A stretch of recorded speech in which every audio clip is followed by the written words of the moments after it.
Peace,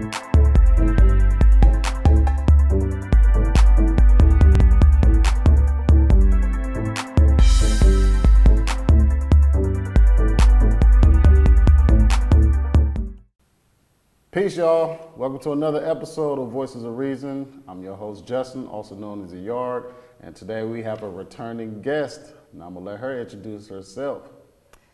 Peace, y'all. It's Asia. As you guys know, most community knows me as Pretty Brown, and it's a delight to be back here. Yeah, we appreciate you coming back.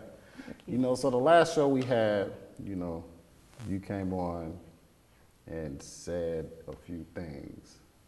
Yeah. I'm not going to sit up there and be like, boom, you said this, you said that. Not going to lie, I was in the back editing. I was trying to make sure the sound was great. Right. But once again, I'd like to thank you for coming back to the show.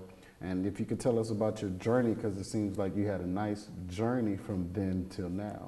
Yes. Well, back in 2019, the last time I did my interview, I had a whole different plan for my future, and we had first came out with Greater Knowledge. Greater Knowledge was supposed to be a movement that was teaching about spiritual practices, engaging with children, engaging with the community.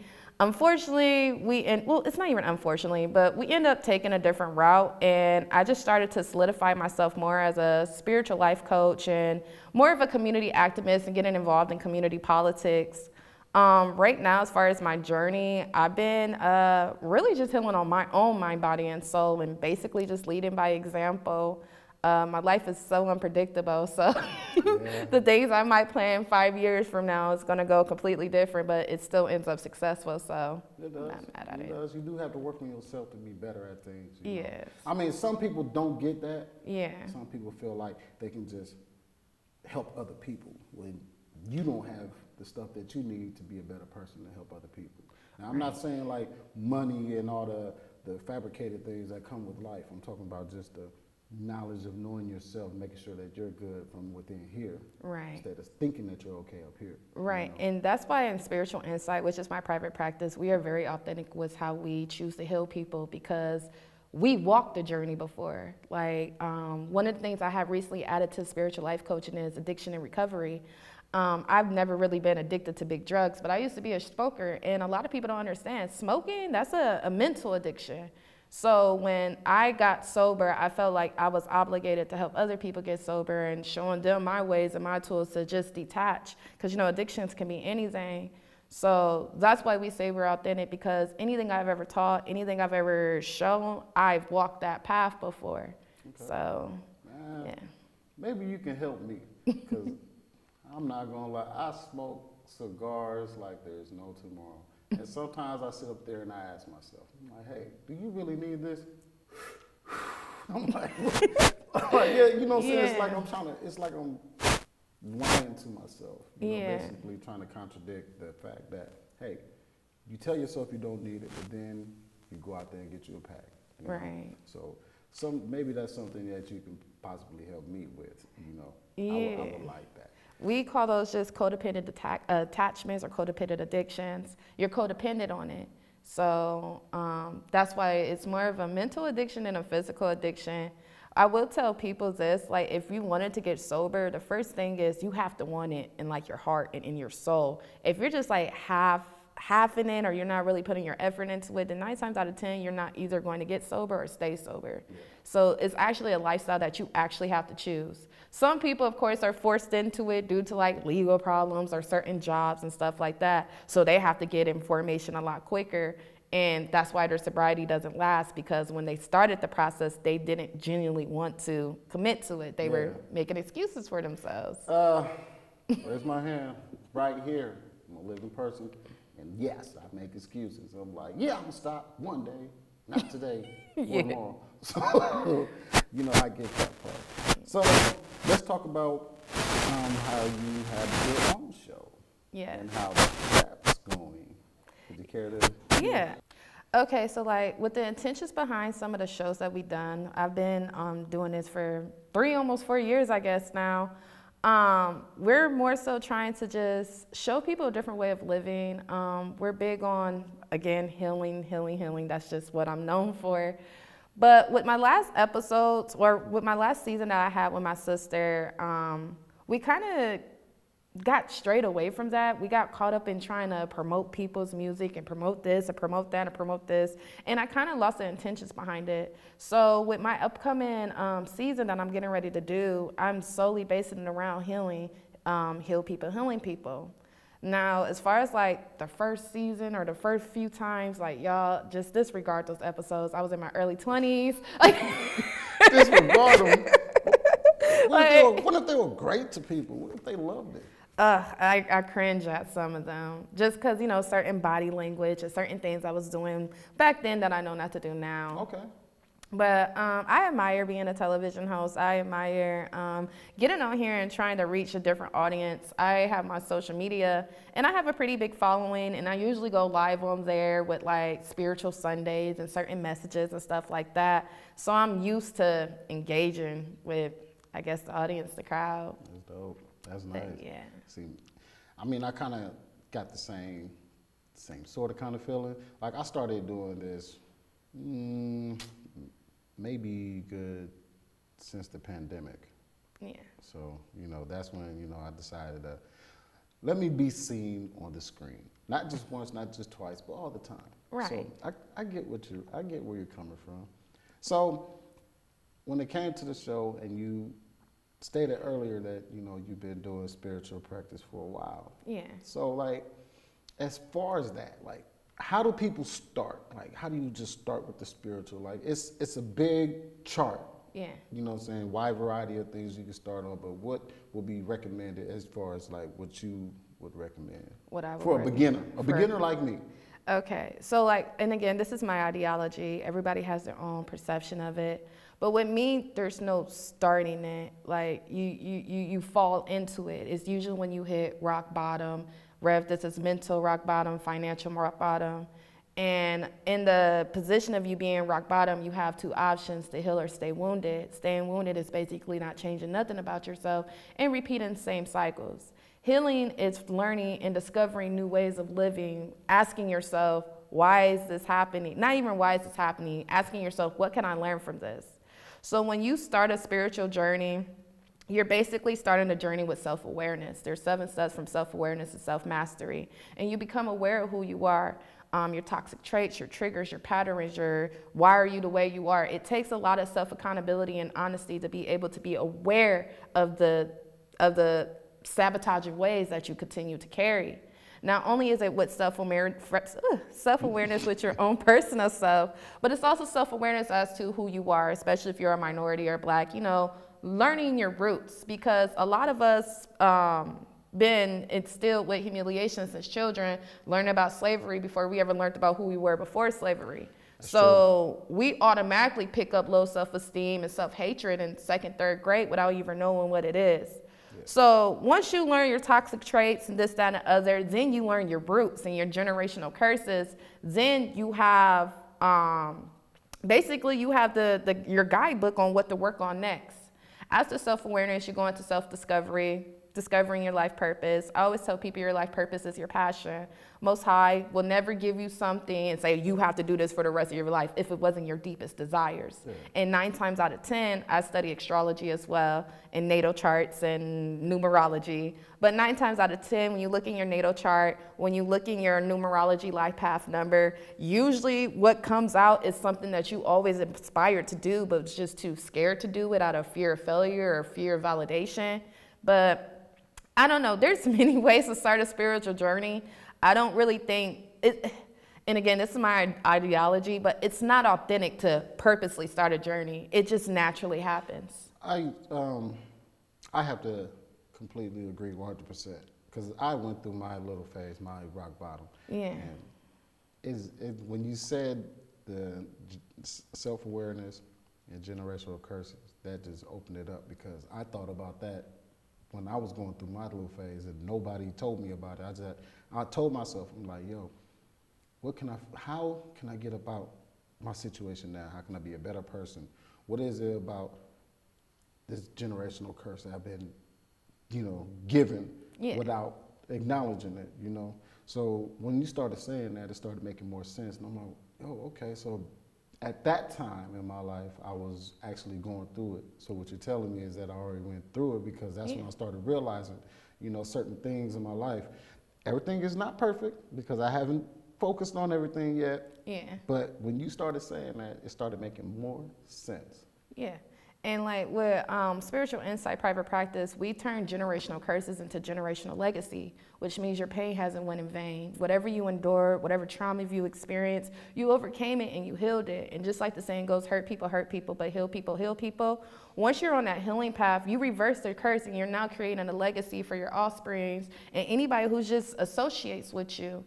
So, yeah, with spirituality, it's real authentic, it's real natural. I know people think it's all about peace and meditating, but no, it's actually you confronting your shadow self. With me, I became on my spiritual journey because when I was 22 years old, I was locked up and I was facing 20 years in prison.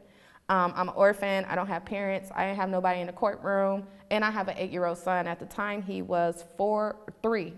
It's been a few years. But around that time when I was locked up and my man left me for another woman, it all happened in the same month. So around that time, I was sitting there, and I'm a firm believer in karma. I believe in Most High. And it's like, I kind of know how I got here, but how do I not return? And that's when I started to look at myself and every aspect, even the ugly aspects of myself, and I started correcting it. And that's when I realized, like, there's no destination to healing. It's literally just a journey. It's a journey to self-improvement. And that's why I like to teach my clients. We all are given 2 journeys, self-destruction or self-improvement. Whether if that's what you're eating, whether if that's who you're associating with, your career, your job, whatever the case is, if you're not doing something that's so fulfilling or healthy to your mind, body, and soul, eventually you're going to be in self-destruct mode. Yep, I believe that. All those Dairy Queen blizzards. The Wendy's. Yeah. I mean, and it's like you pick your poison. Everything, like some people, like, people would assume I'm a vegan, but I'm not. I mean, I'm not even scared. Yeah, but I'm like, I got some meat on me, but I want to be a vegan one day, but it doesn't really define how you praise your spirituality. I tell people what may heal you may hinder somebody else, and what may hinder them may heal you. So spirituality is custom made around the soul. There's not an exact rule book on you have to do this, you have to do that, because we all have free will. It's just your intentions behind everything. So see, that's how I believe it. You know, like I tell people, like, hey man, I can't teach you the same way that I went because it may not be good for you. I may not show you this the same way I learned it, because my path is different from yours. You know what I mean? So when I tell people, I tell people this all the time, like, hey, my road is different from your road. Like, you had more bumps than me. I'm not saying I was blessed more than you. What I'm saying is you could have a stronger insight than me, than how I look at things. Like, I look at my road as rough, rugged, too many obstacles. You look at your road as ditches, you know, holes, craters. Right. But you have to make your way around them. Right. Either you're gonna go in them or you're gonna go around them. Right. Those are I want to say, the poisons and the curses that have been given to you. Yeah. So I always tell people that, like, I don't teach people the same way I've been taught. Exactly. I just tell them and say, hey, this is how you learn it, but find a way to where you can learn it. Right. Like with my kids, when my kids were growing up, I found out how they learned certain things. So when they learn certain things a certain way, I teach them that way. Right. I teach them how to be a better person or a better human for themselves. That way they learn. You have to find out the way people learn, and then you find out how they learn, and then you show them, you teach them how they learn. Because you can't just, everybody open up a book and go to page 12. Right, it's not gonna happen that way. It's not. Everybody don't understand what this word means. You know what I mean? Everybody don't understand what this word means. You know what I'm saying? Like me, I don't read a lot, but I read enough. I know that some words are more powerful than others. Yeah. You know, so when I sit up there and try to teach people something, it's not gonna be the same. Right. You know, because I learned something different, so I understand exactly what you're coming from when you say that. And see, like, that's why with like my spiritual practice, the way I teach and the way I word stuff, I became the help I needed. Like, I became my own mother. I became my own support. I became my own everything. Dope. And once I, couldn't be in self-pity, I had to get my life together and I became everything for myself. I realized, like, hey, I could actually show other people, like, when you're all you have all that you need. Yeah. Like, you just have to go within. And that's why, like, what I do for a living, I don't really, it's a business, but I don't consider it entrepreneurship. I don't consider it a job. This is solely a passion for me because I've dug myself out the hole. Like, I've came from nothing, absolutely nothing. And I have solidified a lot for myself just at the age of 26. And I want other people to do that. I want other people to see. And with my spiritual practice, or anybody who follows me on social media, like, there's a lot of things I'm big on. Like, I'm big on integrity. I'm big on doing the right thing. I'm big on self-accountability. I'm big on, like, using your free will as well as your willpower to get out of tough situations. I'm big on that, and I give tough love. And that's one thing I give to my clients, because I always tell them lying to somebody wouldn't help anyone. Yeah. And sometimes you have to look at yourself in the mirror and realize you're responsible for where you're at right now. You're responsible for everything you have right now. Everything you have right now is due to whatever you did last year. Yeah. And everything you have next year is going to be due to what you did today. No pain, no gain. So yeah. Not just these muscles. Right. This muscle. That's why I say spirituality, it's all about peace and love. At the end of the day, it's all about recognizing that you create your own reality. Like, we have Most High, I have clients who are religious, spiritual, or just believe in their higher self, whatever the case is. But here on earth, you are your own God. You make your own choices, and you have to deal with your own consequences. Like, you're not going to have to wait until you die to experience hell. Like, no, if you don't pay your rent, you're homeless next month. So here go. Just another thing you just said. Now, I would just happen to say this, and I was just saying it a lot. You know what I'm saying? Like, even when I'm at work and I'm at home, they're like, "Hey, I can't get this to move, or I can't get this to unscrew." I'm like, "Let the God do it for you." And then I do it, and then it happens. And then, I started saying it more and more, and I'm like, "Hey, man, slow down real quick. What am I doing? Why did I just come out of the blue and just say that?" And then I've heard it a few more times. They be like, "Hey, man, you are God. You are this. You are that." So when you say it now, I'm like, okay. So right. I feel a little bit more comfortable saying it. Yeah, and a lot of people are nervous when you say it. And again, spirituality is my lifestyle. It's not just something I do on the side. It's my whole entire life. And I believe I am the reflection. I am the reflection in the flesh, and I believe we have more than one God. It's not trying to disrespect anybody's belief or anything like that. Mm-hmm. This is just how I live my reality and how I get through my days. And we have ancestors, we have energy, we have trees and lakes that literally can give you energy. Yeah, like, and it's just, I don't know. I know I'm a reflection of divine, so I am divine. And on this realm, anything I want, it can be mine. I just have to keep my integrity. I have to keep my karma good. I fulfill my life purpose. I do my part on this planet because it sounds crazy to some people. I guess it's just kind of like, Jehovah's Witnesses. But I feel like what I do for divine. I do for Most High. Okay. Like, every person I heal, every seed that I plant, like, we can't change the world till we change ourselves. I changed myself. I started leading by example, and I started teaching wisdom and hacks.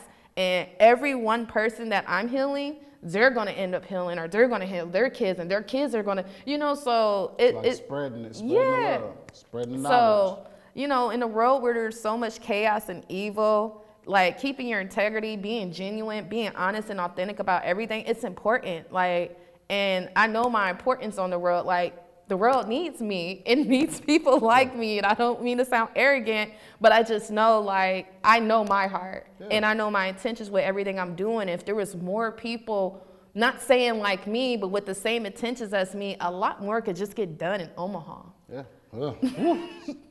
Omaha, boy, need a lot of work, boy. It's a crabs in a barrel mentality city. I love my city. I'm a community leader. I go to parades. I go to protests. I go to council meetings. We had a meeting with Ernie Chamber a couple of months ago. Like, I'm in all of that. I solely, wholeheartedly respect Omaha and the pioneers in Omaha. But it's my generation. It's the younger ones where it's like when I go to these meetings or when we're raising awareness on certain issues, I'm the only 20-year-old in the building. Like everybody else is 30, 40, 50. But that's good though. It Because is. you're not only absorbing their energy to understand how they are, you're accepting the knowledge and the responsibility. Yes, So, like I love my older generation. The older generation is important to the newer generation. And that's one thing I don't like about my generation because, you know, the generational curse of, you know, old versus young, just like light versus dark. It's all the same. It came from Willie Lynch. And I be trying to tell my generation, like, yeah, things are different. We are in the age of Aquarius. We have technology at our fingertips. Life is different. Yeah. But at the same time, they still have wisdom that we can still gain. Yeah. Like, and I don't know. Right now, I want to say it's pretty much easier now to gain knowledge than it was back then. Exactly. You know, like me, when I was younger, you know, this is straight honesty.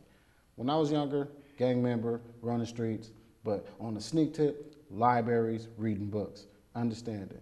Now, some people be like, you know, well, what did you do when you got caught with this and that? You know what I'm saying? I'm like, didn't snitch, because you can read all my paperwork, but you know your laws, you can get away with a lot of things. Right. You know?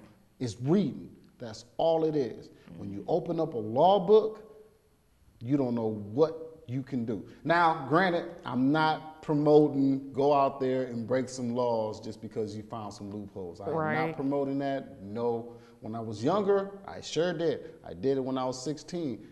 But I'm not promoting that. That is not a good deal. It's not a good way, none of that, you know. I'm just saying that reading and understanding and gaining knowledge makes you a better person, and you start to understand the world a little bit more different than anything else.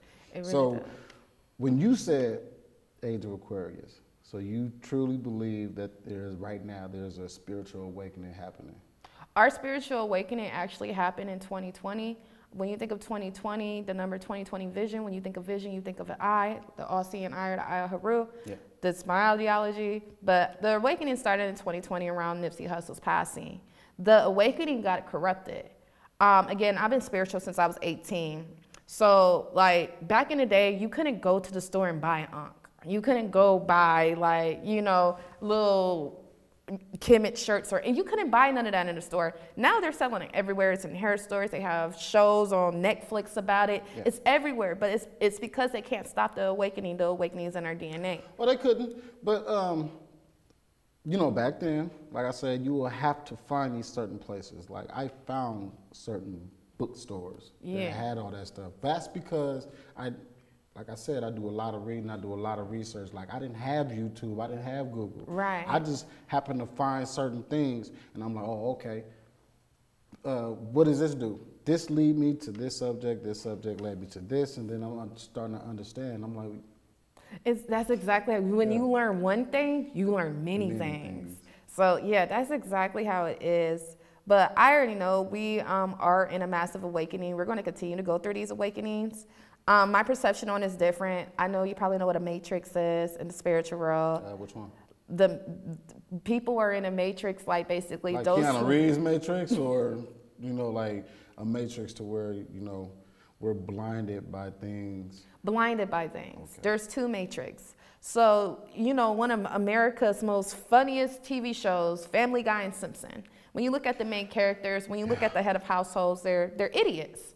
And in my opinion, this is how they view America. Americans are idiots. We don't read into stuff. We are blinded by a lot. So one of the matrices is those who are just completely blinded. The second matrix is called a false ascension matrix. The false ascension matrix is what what they're putting on Netflix. It's what they're putting in the radios and, you know, trying to say like, yeah, we're in the age of Aquarius. Like, you know, just, it's weird because for one, the revolutionary will never be televised.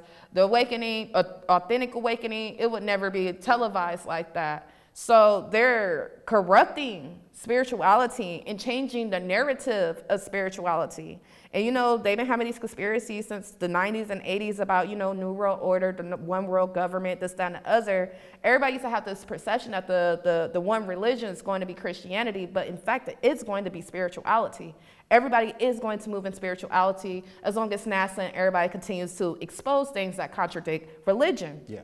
But when they start to say like, oh, spirituality is number one or main religion or whatever the case is, it's going to be a false ascension. Yeah. So there's people out here who think they're woke, who think they're in alignment, who aren't. And that's why authenticity, like I say the word authentic once a day just to remind myself I live in a false reality. Like this world is fake. Yeah. But that's why authenticity, authentic divine feminine energy, authentic divine masculine energy is needed, because with the false ascension matrix and them corrupting things, like it's disrespectful to our ancestors. It is. Can I say something? Yeah. So this is what I want to say. Just because you have your eyes open doesn't mean you're woke. Exactly. That's what I wanted to say. Yeah. Just because you got your eyes open doesn't mean you're woke. You can be laying down in the bed with your eyes open. That doesn't make you woke. There's people who die with their eyes open. They're not woke. Some people sleep with their eyes open. They're not woke. So understand what she is talking about when it comes to people who think they're woke. Just because you open your eyes, when you open your eyes, you see certain things, but you're not getting up gathering that information. You're not getting up gathering that energy. You know, I'm not gonna sit there and say I'm a woke guy. I just have my eyes open and I'm seeing certain things, and I'm just not ready to get up yet, because I'm that type of person that's probably going to have a very, very tense, angry moment knowing that I've been lied to for over 30-some years. Right. So I'm not going to sit up there and say that I'm completely woke. Right. Let's just say I got my eyes open. I'm like, what's that? And I started reading more about it. Like I said, I'm a person like to gain knowledge. Right. You know? So I'm in all areas of it. Right. But, you know, kind of low on the time. Oh, yeah. So, you know, it's around that time when you tell the people how to get in contact with you. Well, you guys can look me up on social media. My name's Pretty Brown. I have the picture of my yacht as my profile and some elephants as my cover photo. I also have my Instagram, which is Pretty Occultist Brown. You guys can follow that as well. Look me up. My page is public. I have like over 1,000 videos you guys probably would enjoy watching, 1,000 conspiracies, and just a lot of random odd knowledge that could be helpful to you or beneficial to your life. Other than that, you guys will be seeing me on my show soon, and I would love to have you as a guest on my show. I'm gonna come through. Hey, just give me a holler. But thank you for coming on. Thank you. I appreciate it. Well, once again, that's another show wrapped up on Voices of Reason. I'm your host, Justin. I'd like to tell you peace and blessings, y'all. Take it easy.